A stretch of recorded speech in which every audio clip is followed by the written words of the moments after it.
правильно говорить не о взрыве, мы говорим о хлопке. Это технический термин, который зафиксирован сегодня МЧС. Пострадавший один человек, по предварительным данным, женщина 39 лет, 4 ребенка, 3 находятся в школе, 4 в дошкольном учреждении.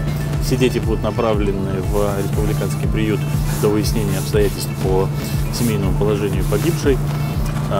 Повреждения: выбило оконную раму в лоджии, соседние помещения не пострадали.